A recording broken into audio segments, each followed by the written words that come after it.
So I'm not gonna lie, I'm a little scared shitless, but that's okay. I apologize in advance. I have this speech twinge where sometimes I try to talk and I open my mouth and it just kind of sounds like so, fair warning, I might start talking and I'll be like, yeah, and then the other day I was like, it's okay. We'll make it alright. Together we'll make it through. So, yes, I'm very young. It's not just that I'm short, I'm actually very young, so the mic stands a little tall for me.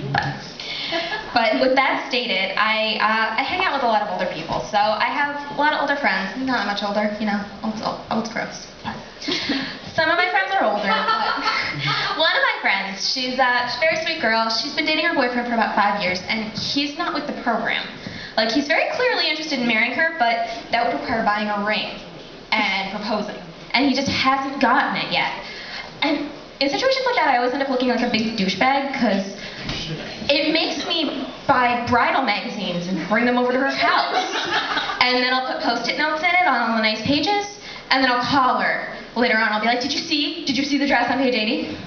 And then I'll go online and I'll email her, like, adiamondisforever.com, design your own ring with the biggest fucking rock you can.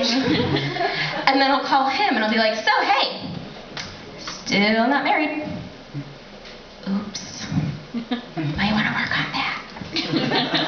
It's okay. A lot of my friends come from my work. I work in a library. Yeah! Raise your hand if you had sex in a library.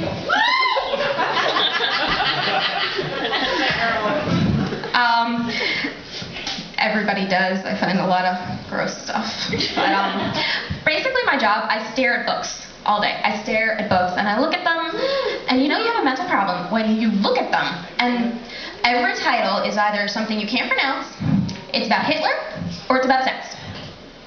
That's it. That's all we have in our library. And then I'll see things, like the words will change around. So words like complex turn into comedic, and principles turns into princesses. And then I'm looking at books and it's comedic princesses of physics. I don't know, that sucked. Okay. Here's the thing. I pigeonholed myself into having to be mildly witty, and I know I'm not doing very well, but I promised my mom I wouldn't get up there and be like, yes, so, sex. But in the spirit of rebellion, I do have to say, penises are funny, they make me laugh. Not in a bad way, don't get me wrong, they're great. But at the same time, okay. But yeah, my parents are very supportive, I love them to death. The only thing is my dad made me promise not to wear anything with writing on the butt. And that's something I can't be rebellious about. Like, I can rebel against my mom, but I promised my dad I wouldn't wear anything with writing on the butt because he promised in return he would never grow a mullet. I think it's a fair trade because I don't need writing. I think it speaks for itself.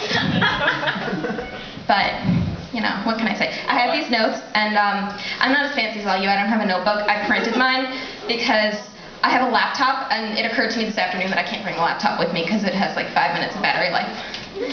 But now I can't read. Not helping. Okay. Fair enough. Fair enough. Yeah. Different tangent. Okay, so I'm young. I got my driver's license last year, and I'm a terrible driver. God awful. Just bad driver. But it's not true. I'm actually a really good driver. I'm just guilty. Always guilty. Everything guilty. And I figured it out is what I have is guilt from Roman Catholics and Jews. Neither of which I am. All of my guilt stems from the fact that I base everything on racial stereotypes. And I feel bad about it. I don't know what to do with it.